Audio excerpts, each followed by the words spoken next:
Welcome to Fluorescene. Hello and welcome to Fluorescene episode 24. I'm your host, Dr. Alan Glazier, and we've got another great show for you today.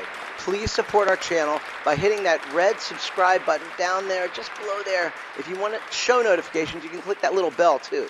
Now this week in Odie's on Facebook, a doc posts this meme about an American work ethic and adds, I once had a root canal on my lunch break. The community brought up all kinds of health problems that apparently didn't keep them out of work very long, such as broken arms in the AM, back to work in the afternoon, C-sections, and back to work the next week, squamous cell cancers, and a ton of dental work.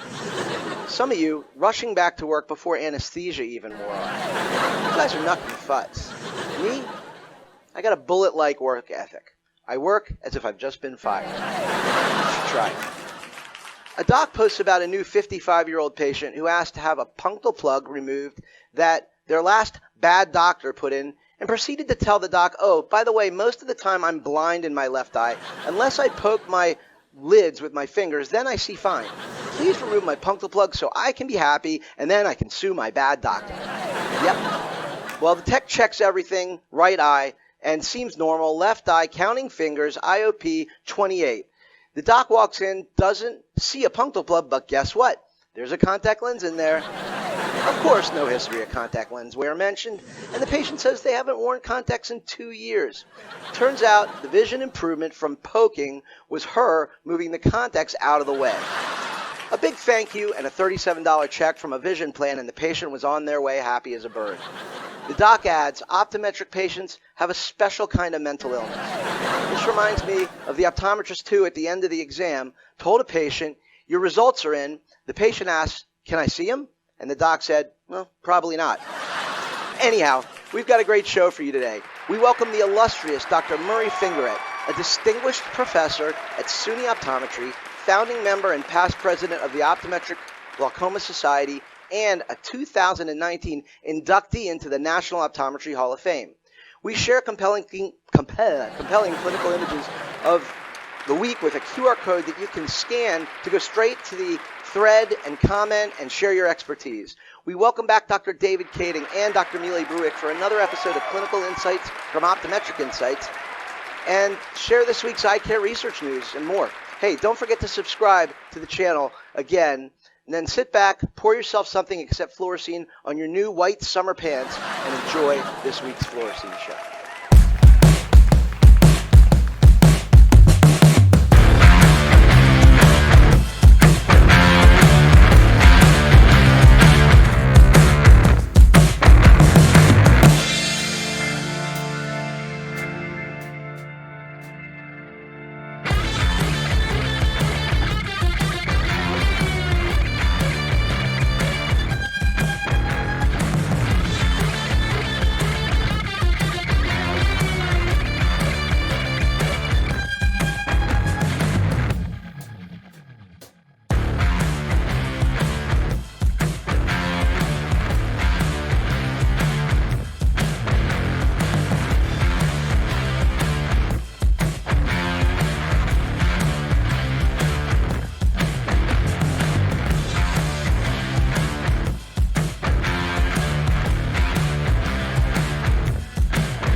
Dr. Murray Fingeret is a graduate of the New England College of Optometry and completed a residency at the Joseph C. Wilson Health Center in Hewlett, New York.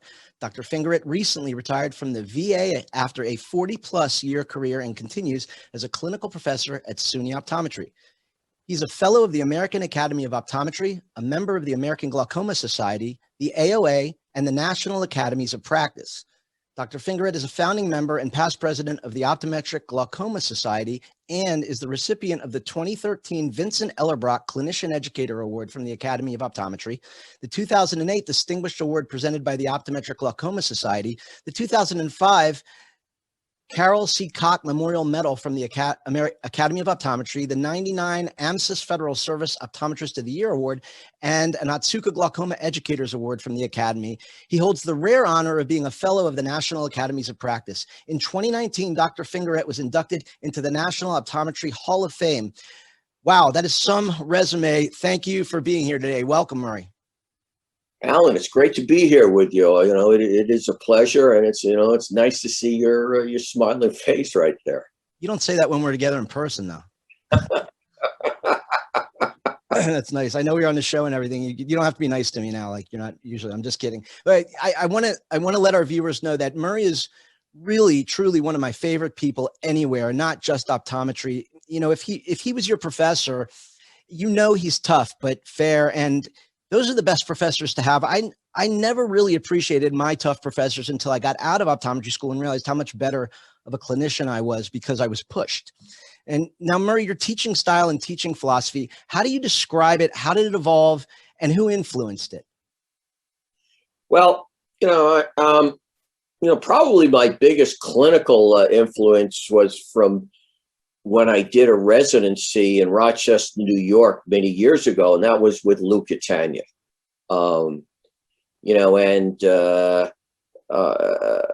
Back when I was did a residency was, in the late 70s. I graduated from 1976, and that's when I did the residency. It was a 2-year residency. And that was at the very advent of so-called primary care optometry. I mean, with Lou, we were in one of the first places that actually had therapeutic prescribing authority, and that was because it was an HMO and understanding orders. And we were lucky that we had a supportive ophthalmologist who worked with us. But with Lou, it was very much one of inquisitiveness, trying to stretch your boundaries, learn a lot, be comfortable practicing, but don't be afraid when to ask help. And my philosophy was always from Lou, and Lou was the one who pushed us in that, we had to take responsibility for the care. And that's often, as a student and a resident, I mean, it's very easy for them just to allow other people to, their instructors to take that responsibility. And it's a whole foreign concept to students to actually be expected to be involved in the care and to take responsibility and put diagnostic plans and therapeutic plans together, be held accountable for them as if this was their patient. But, that's the type of, that's a type of lesson that once they get, exposed to that, you only grow. That's interesting. And in 76, I think I would say 99% of all optometrists in the country couldn't even use diagnostic agents, right? Well, I mean, by then diagnostic agents were readily available, so that wasn't, but it really was, but there was diagnostic were available back then almost everywhere, but therapeutics were not. I mean, we were really was Lou, and he would bring many of us from the Wilson Center to originally North Carolina when they first passed their therapy bill to teach the courses and stuff, just because there weren't too many people involved with therapeutics way back then.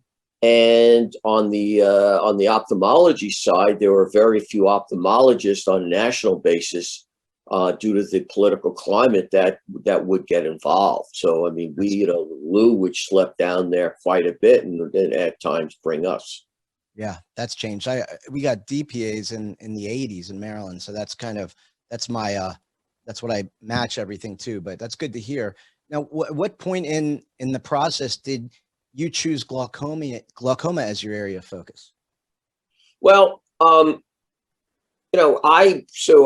moved to, I went from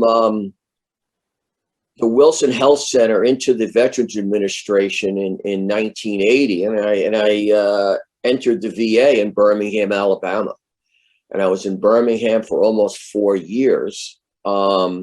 And there were a host of reasons why I went to Birmingham. It was a great opportunity. It was the VA was on the campus of the University of Alabama, Birmingham, and next door to the School of Optometry. The programs were really, worked together. So and Birmingham was a great place to live. But a couple of years after that, a VA program opportunity opened up in New York City, in Queens, in St. Albans, and that's where I moved to. And it just by happenstance that this was just a couple of miles from where I grew up on Long Island. My family lived in New York. My wife's family, lived in New York. So it was really an opportunity to go home. And the thing that was unusual about the VA where I was going was that what they called an extended care and primary care center, and it was in a community called St. Albans. And St. Albans is an African American community of where many of the African American entertainers back when New York had segregation lived, from Ella Fitzgerald, James Brown, Louis Armstrong, on down. And so it was, our population was primarily African American. So we had no ophthalmology coverage because it was a small place. So there was a lot of glaucoma. So that was it. I mean, I was back in the early 80s when I first got there, it was had to learn and get involved in glaucoma, because that was the majority of the care that we were providing. It's interesting. Those are different times for sure. Yes, it was. New Yorker in Alabama. But you liked it. That's great. But you beeline back, it sounds like. Yeah. I've been to weddings down there. Beautiful town. I visited the school, saw the VA actually. Went to the myopia lab. Great place down there. But I want to go on now and talk more about glaucoma today. I have a lot of questions, a lot of things I wondered when specifically when you apply the first rule of disease to glaucoma, which is know the disease. It's not that easy because the cause of OAG is elusive. It's not totally understood, or primary open angle glaucoma at least. Now, knowing that, when you make a decision on how to treat, walk us through the process. I know it differs patient to patient, but generally. Well,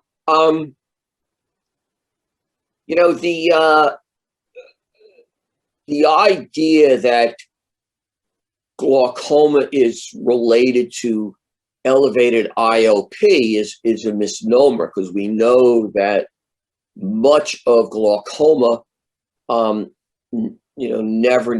glaucoma patients never have high eye pressure, whether it's a quarter, a third, we can quibble with the numbers, but we see that. Now, some of that we may find is going to change over time, because one of the things that's happening now, as as technology is exploding, is this whole idea of 24-hour IOP monitors. Now we have a handheld IOP monitor, but we also have an IOP monitor that can be implantable as part of cataract surgery. And we're starting to realize, I mean, indeed, this implantable monitor has been available now in Europe for a little while, though it doesn't have a CE mark yet. But all of a sudden, we're realizing that there are certain days of the week, like Friday, the IOP is higher. IOP turns out is higher in July as compared to the winter, and we're seeing these relationships, and it may turn out that we're just not seeing when the IOP is high. We'll have to see, but right now IOP is important, but not the end all. And there are other reasons, other factors, the so-called etiology, whether it's a blood flow ischemia. It could be due to reduced cerebral spinal fluid pressure. I mean, there are genetics, toxicity. So there are differing reasons why. But when it comes to make the diagnosis, we often are confronted with two things. One is if somebody has a high eye pressure, then we can start weighing risks and decide what is the person's risk for them to develop glaucoma.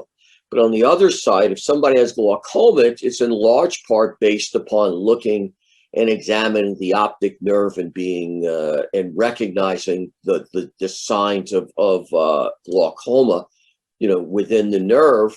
And one has to be suspicious. We can say that they can use an OCT, and an OCT is more and more important. But you can't do an OCT on everybody. So you have to, the clinician needs to know what to look for in terms of the optic nerve and what are the early signs. And that's something that's, that's just part of the training now of that's happened with, with optometrists. That's great. You're transitioning right into my next question perfectly. And we didn't even practice this. I just want everyone to know. I was going to ask you about low tension glaucoma. It can be frustrating because the damage progresses even after IOP is lowered for reasons that, we don't know, but you just talked about. It may not be a pressure thing. Now, because we see this more, the LTG more in elderly populations or older populations with vascular disease, should LTG be thought of more as an optic neuropathy, like a vascular optic neuropathy, or more of, if so, should researchers be pursuing treatments for underlying vascular disease and instead of hypertensives and neuroprotective agents? One of the questions is, where this whole idea of low tension glaucoma came from. And let me say that I've never been comfortable with that term. And the reason is that, it's based upon this arbitrary cutoff of a magic number of 21 millimeters of mercury. And where that number came from is a statistical number. It goes back, to the 1960s, really, when Armley did looked at what is the average pressure within his practice, and he had thousands of eyes, and it turns out the average pressure was 16.3, 16.4. And when you start looking at the statistical definitions of abnormality, there are two standard deviations from the mean was 21, or 3 was 24, depending, and that's where these magic numbers came from. And that's all of a sudden anything under this statistical number became low tension glaucoma in some people's minds. So, I don't know about that. The other issue is a lot, a good friend of mine, Bob Weinrab, has, Bob is a glaucoma specialist and in San Diego, chair of the department at UC San Diego. And with John Liu, they developed a sleep lab, to study IOP over a 24-hour period. And I was visiting him many years ago, and he had told me that he had some patients that were in the sleep lab that were doing a study that they thought they had glaucoma, just because they never saw these high pressures. And it turns out that when they put them in the sleep lab, and in the sleep lab, they use a pneumotonometer, and the people would be there for 24 hours. And while they were sleeping, the technician would tiptoe into the room and use night vision goggles and a pneumotonometer and measure their eye pressure. And it turns out that many of these so-called low tension glaucomas, sometime during the night had higher pressures and never seeing the spikes. And that's why I think that what this 24-hour monitors may show, but there are some people that truly have that so-called low tension, not many, where their pressure is in the low teens. And it's not due to having a thin cornea or being on a systemic beta blocker for their blood pressure. And they just have an abnormal sensitivity to IOP. And that becomes a really difficult condition to treat because how do you get the pressure really low? Now, saying that, we now, besides surgery, we now have, one of the really keys to the ROC inhibitors like Ropressa is that it lowers uveoscleral venous pressure. So all of a sudden you can get the IOP lower than we ever saw it before. So there may be a little hope, because that was always the back pressure that of the IOP wouldn't go much any lower. But low tension glaucoma, if it's truly low tension, is a horrible condition because it's very difficult to treat, even in the best of hands. Yeah, well, pressure independent factors, like we talked about, may be involved, and the tools that we have are really only pressure reducing medications. But one of the medicines, of brimonidine alpha-GAN, claims neuroprotection. Now, is that a fact at this point, or any other medications that offer neuroprotection? What does the peer-reviewed research say about that? Where are we with that now? Peer-reviewed research is pretty clear.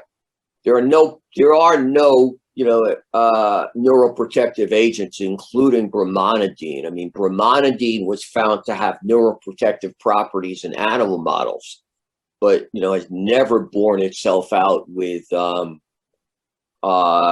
human models, and that's why you'll never see it on the brimonidine package insert. Many years ago, and I mean many, many years ago, when alpha-GAN first came out, there were whispers that it was neuroprotection, and Allergan, had, did have some type of letter from the FDA, I believe, about that. But, but that was in a different time when, the FDA was far less aggressive in policing how all these drug companies would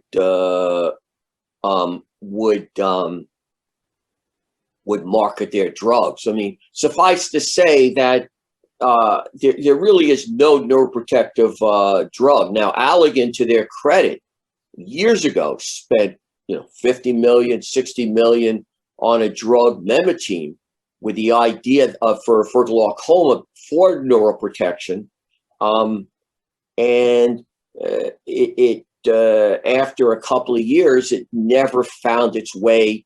It was never found to be neuroprotection. But saying that, again, that was a very different time, in that we didn't have the technologies we had now. We didn't understand how to do visual field studies, and the FDA really only wanted visual fields as their outcome. We didn't have the OCT technologies we had then. So, Memetine, if we would study it today, maybe it is neuroprotection. I mean, if there are a host of studies recently, in England, the United Kingdom glaucoma treatment study showed how you can do visual fields in a very tight, in many fields in a tight time frame, and they showed that as little as 12 months.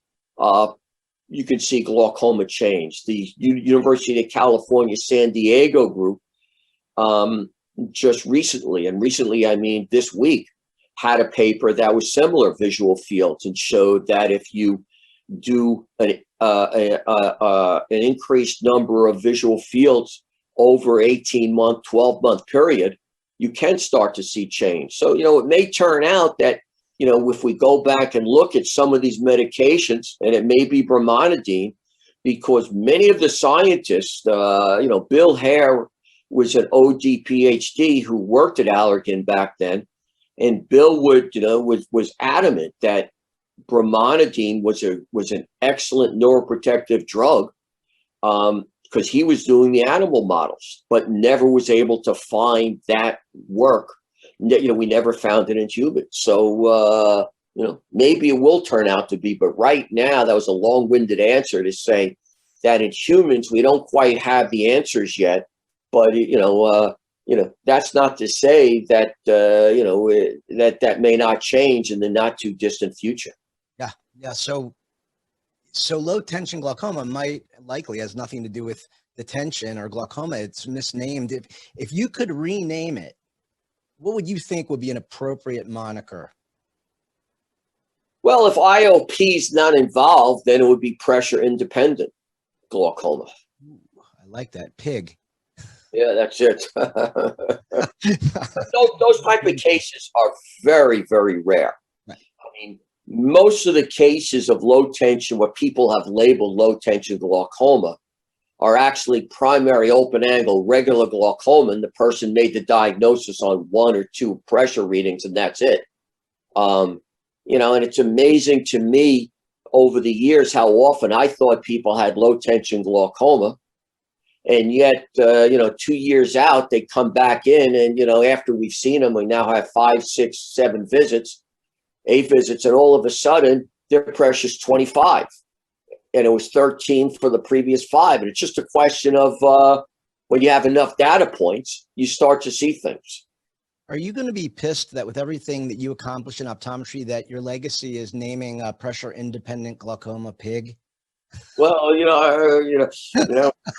On this show, sorry, I couldn't leave that one alone. We'll move on. Now, in the past few years, gene therapy is a hot topic in a lot of areas of medicine. And we know that, especially retina now, there's a lot of things I'm reading about coming out. We know that most types of glaucoma have a hereditable, component, but we really don't know the cause. Does that mean gene therapy treatment for glaucoma is unlikely in the next 5 to 10 years? Or is there something we might be able to look forward to? Yes, it's unlikely in the next 5 to 10 years, to answer your question quickly. So if you look at the one gene therapy that we have for, I guess it's a type of Leber's optic, that's a rare disease. Why is it rare? It's a single gene mutation. In a mitochondria, I think, right? Well, that's how it works. But it's a single gene that's involved. So you're able to inject the medicine into the eye, and the amazing thing is that they're able to get the medicine once it's injected to get and to the right places and change the connections within the retina. But it's a single gene that's involved. That's not your classic either retinal or glaucomatous problems. They usually are multifactorial genetics. You have epigenetics, but you have multiple genes involved, and they make it far more complex. So that's why it's going to be a while. And it's not just, it's not just for glaucoma, it's for retina too, that, they're identifying more and more of the genes, but the ability to manipulate them is still very much a work in progress. I mean, will it happen down the road? Invariably, but if you look back, I'm on the board of directors of the Glaucoma Foundation, and we started, looking at genetics and all that years ago. And, one of the presentations we saw was from a veterinarian who started the work at, in Philadelphia, where the work was done, as well as from the vet school in Florida.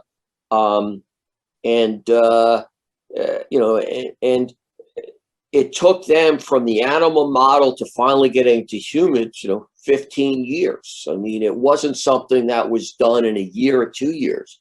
So, my guess is that while everything is accelerating, it's not accelerating that quickly that we'll see it next year or even in 5 years. But, we will see it, in our lifetime, just not sure if we'll both be practicing, but unraveling the genome is like creating an alphabet. Then the interplay of the letters is so complex. They make so many different words and combos, and some turn some on, some turn others off. So that whole epigenetics thing is still, we have such a long way to go. And the only thing that's going to help us speed that up is as computing power increases. Hopefully they'll be able to figure that out. Cataract surgery needs to be planned while facing glaucoma as a comorbidity. Now with iStent, I hear of OMDs who offer it for every early glaucoma case with cataract, and those who think it's ineffective and unnecessary in standard phaco. Is offering iStent for standard phaco good preventive medicine or profiteering?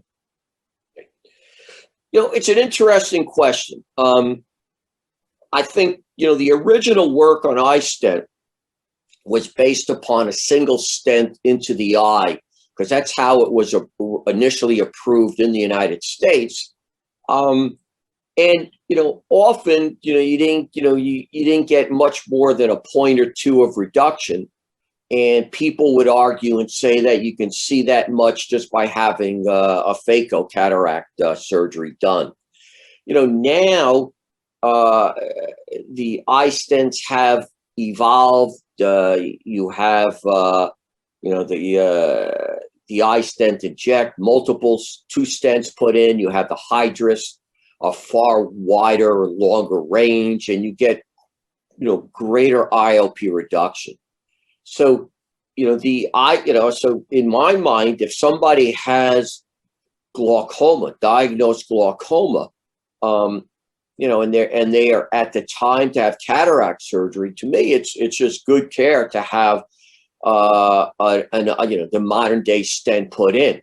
Now, saying that, right now, the indication for the use of an iStent is only as part of a cataract surgery, or I should say, for MIGS, for many of the MIGS, which are devices, except the Zen, are for glaucoma only. You cannot, the indication is not for ocular hypertension.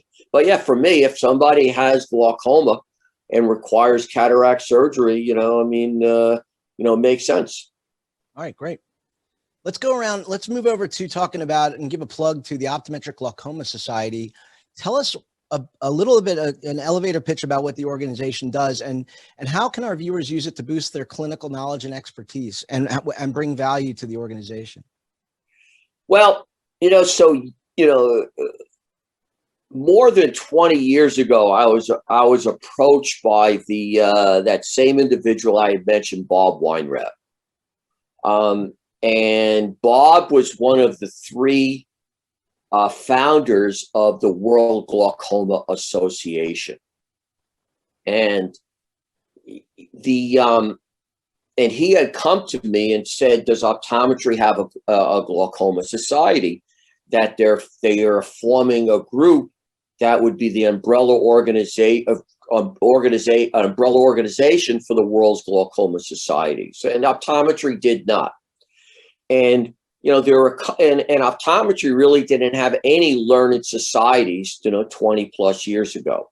So I had decided and felt that a learned society was important. And one of the requirements for us to be part of the World Glaucoma Association is we had to have similar entry criteria as the other societies, which meant that people had to have some, that they had to have some type of publication in the area of glaucoma. They had to show some type of scholarly activity in glaucoma. They had to be involved in a practice that was at least half glaucoma. And so that limited many people who could, who could be a member. But, I always felt that it was crucial that we be part of, this bigger organization, because it was truly a worldwide ophthalmologic organization. and we had, if we could get a seat at the table, and we still have one there. Then saying that, one of the things that I always looked at for the OGS was I didn't want to start putting together other continuing education meetings and compete, with the Vision Expos and the AOAs. There are just so many meetings that never made sense. So what I always, wanted to do was provide a forum for the people in optometry that are, truly teaching and involved in glaucoma, as well as the people who teach glaucoma in the schools of optometry, and provide a meeting and a forum where it would be a higher order event. So really teach the teachers.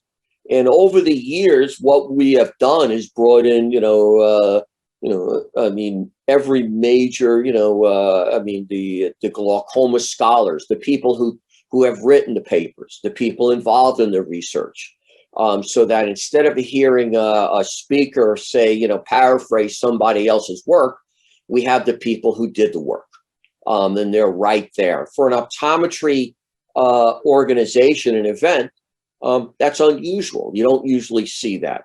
So that was always, that was originally my, my focus. And now I'm really not involved much with the organization. I am involved with the group, the Optometric Glaucoma Foundation. I'm president of that.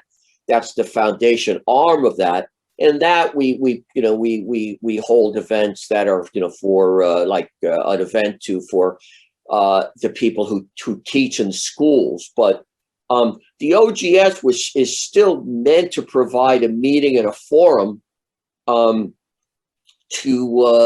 really to teach the teachers. I never wanted to, and we never wanted to compete with the state society, meetings and the local meetings. There's so many of those that we would get lost. So we always looked at it, let's have an event that people, the optometrists, would not have access to. And because of my involvement and friendship with many glaucoma specialists around the world, my involvement in the glaucoma community, I was able to invite people to come, to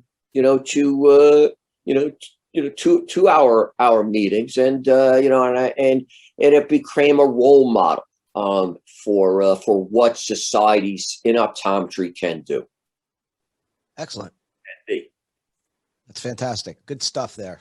We appreciate everything you bring to the industry. I want to, then my next question, before I ask it, it's going to be about what are your interests outside of optometry? And of course, this is where we bring up our mutual musical passions for the bands, specifically the Grateful Dead. Why don't you tell our viewers about how many Grateful Dead shows you've been to? Wow. So, so I was first exposed to the Grateful Dead in 1969. Wow. My sister was going to love. That's a summer of love, right? That's it. So my sister was going to school at MIT. Actually, it was 1970. It was May of 1970 was my first concert. And what she was at MIT, and the Grateful Dead were playing in Boston, and it was a week after Kent State. And most people listening to this probably don't remember or have any idea what Kent State was. Let me interrupt you for a second. My babysitter was one of the 4 Dead. Her name was Allison Krauss. Wow. She lived up the street from me. We never talked about this, but that for those of you out there who don't know, Murray's going to tell you, but there's a song by Crosby, Stills, Nash and Young called 4 Dead in Ohio. And Ohio. Yeah, I was 3. Wow. But anyhow, go ahead. Tell them a little bit about what it was, and then. So anyway, so the National Guard. So you had students on the Kent State campus, and Kent State is Kent, Ohio. Northeast Ohio, and they were protesting the Vietnam War. which for people my age remember those days. It's kind of deja vu to where we're back again when, and the National Guard opened up and ended up killing for the protesters. So about a week or 10 days later, the Grateful Dead were playing in Boston at the Boston Tea Party, and by chance they were walking around the MIT campus, which was in Cambridge across the river, and my sister was a deadhead, and she asked if they would play a free concert, and they ended up playing a free concert that afternoon right in front of the MIT Union. And it's a very famous picture because the students were, one of the symbols of the protest was this fist held up. Probably going to get me and you in trouble with these stories. And it ended up getting stenciled onto Mickey Hart's drum kit. And it became a very famous picture of the Grateful Dead, which still bears out to today. Wow. And they played a concert, and then the Grateful Dead were playing the next week in New York, Capitol Theater. Yep. And my sister, who had met, and spent the day with, members of the Grateful Dead, including Mickey Hart, came down, and they said, if you come into the show, just call us up, we'll get you in. And she brought me. So next thing you know, my first Grateful Dead show, I ended up, and I still remember this, somehow in the second set on stage, sitting on the drum riser with a bunch of other people. How crazy was that? That was a famous show too. A great show. That was my introduction to the Grateful Dead. I've been a Deadhead ever since. Back to the question, how many shows would you estimate you've been to? It's the most I've ever heard of, by the way, by anyone. Well, I don't even know. I've been to hundreds. As I just now the Dead and Company, which is the latest iteration. And as you know, I probably go to, they're touring this summer. I'll probably go to about 25 to 30. I've done, you've been with me for I don't know how many. I've been to a lot of shows, and they're always enjoyable. They're always a great time. Well, we're going to go to a couple shows. I know we have Bristol, Virginia, Chicago, New York, and maybe Philly on the agenda. If anybody's around and they want to say hi, reach out to us. Now, tell us about your family. We're going to wrap up soon, but tell us first before we go about your family. Yeah, so my wife's a retired teacher. She taught on Long Island, not far from where we live. My son wanted to be an actor, and he went to Ithaca College for theater. And he was an actor for a couple of years, and then he went back to school to NYU to get a master's of, in theater education. And he now teaches. He lives in Los Angeles, and he teaches theater in a high school in LA. Been there for 10 years now, which is why when Dead and Company play the Hollywood Bowl, it's an easy trip. Does he go with you? What? Does he go with you? He's not a big fan. He's a big theater fan. He likes other music, but he's never, Well, it doesn't scratch everyone's itch, as you and I know. It's a cult following. Well, that's awesome. Well, listen, I don't want to take up any more of your time. I really enjoyed having you here. And before we go, we'd love to have you back sometime to talk more about some things we may not have covered. Will you be willing to come back at some point? Always, Alan. It's always fun to see you and be talking to you. It's great. Well, I really love this interview, Murray. Thanks for being here and taking time again to do this. And we'll talk real soon.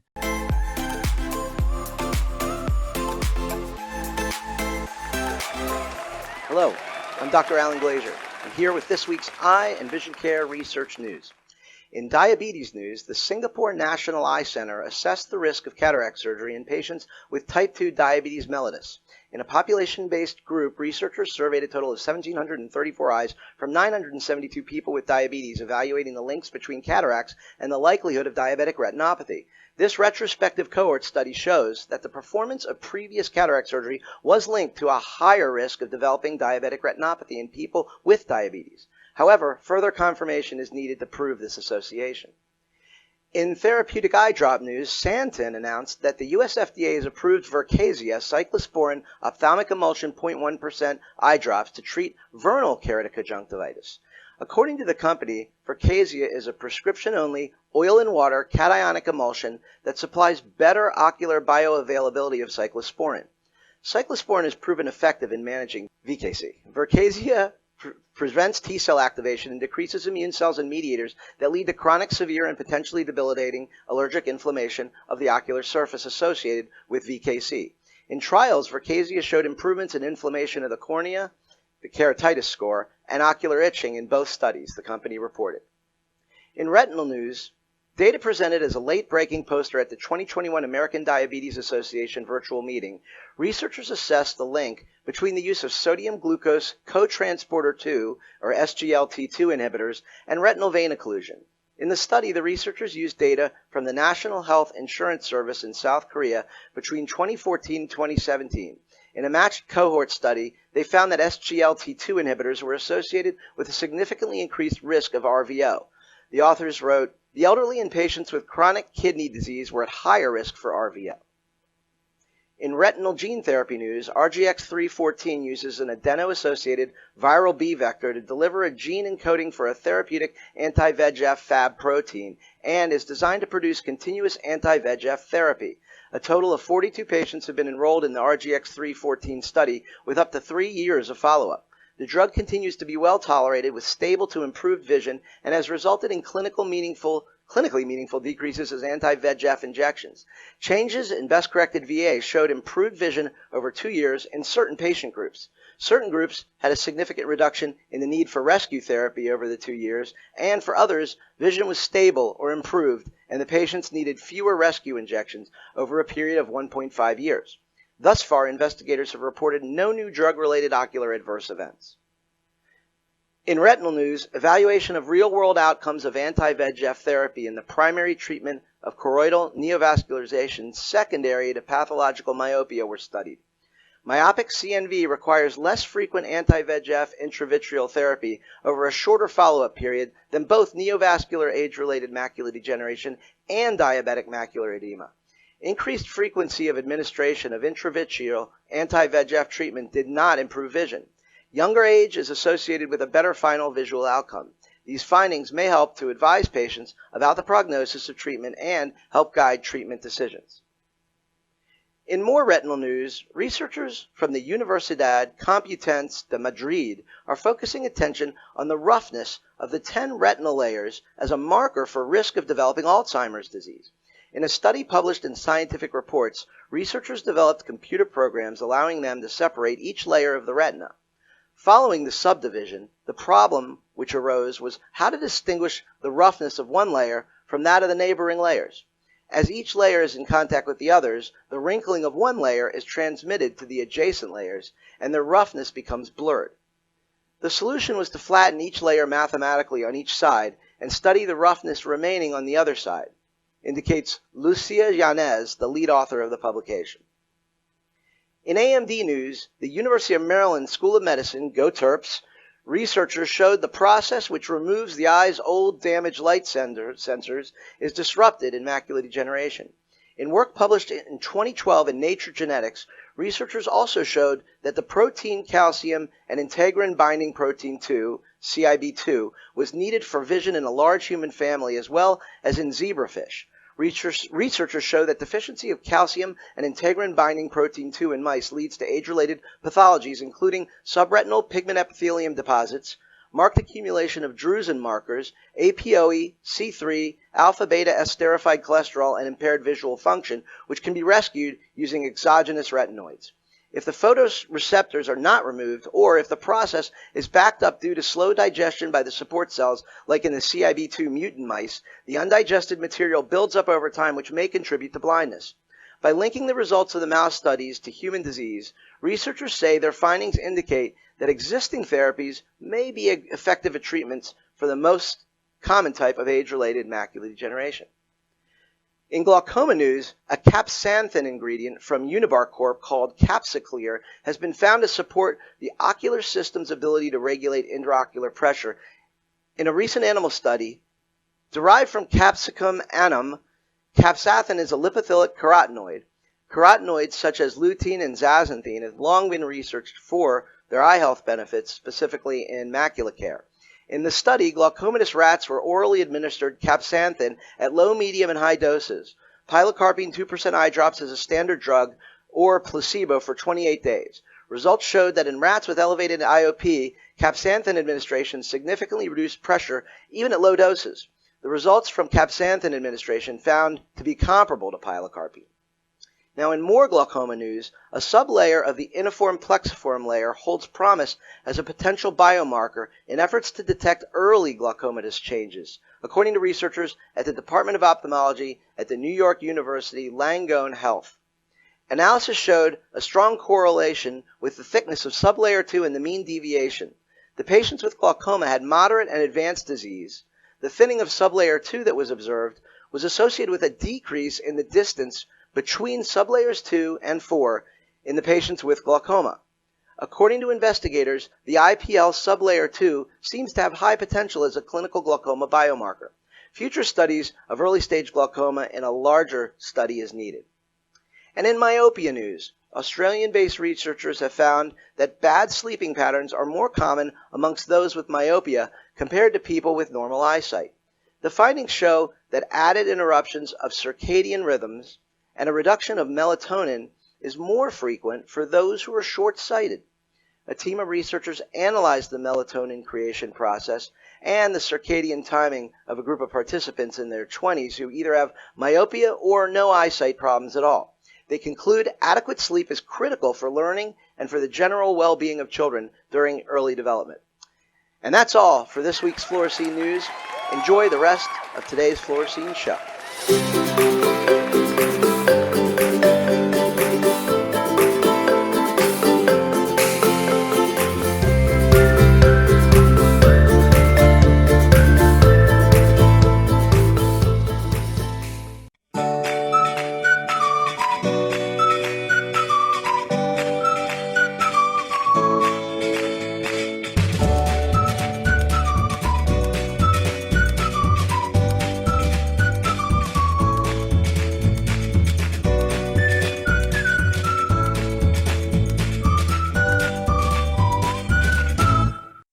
Contact lenses are one of practitioners' greatest assets. They allow us to solve visual problems, give freedom from glasses, and create additional revenue in our practices. As great as they are, they come with challenges. Despite the improvements in lens technology and innovations, we still have major issues with comfort. In fact, depending on the study that you look at, between 50 and 95% of our patients report dryness with their lenses. And Dumbleton reported in 2013 that 1 in 5 of our contact lens patients will drop out of lenses this year. Neil and I believe that contact lens comfort revolves around 3 key aspects: ocular surface wellness, which we covered in Clinical Insight Episode 6, contact lens materials, and the contact lens solution. And in this episode, we want to focus in on contact lens solution and its role in comfort. We were fortunate to be part of a study that was published in 2012 looking at a new solution, in this case it was OptiFree Pure Moist, and its role in symptomatic contact lens wearers. Patients' ocular irritation, scratchiness, burning, and stinging were less after only 30 days of use. But the most impactful result that was gleaned from this study is that when we asked the patients how long they could comfortably wear their lenses, the patients reported an increase in 2 hours. Many of our patients see that price is the only differentiator between contact lens solutions.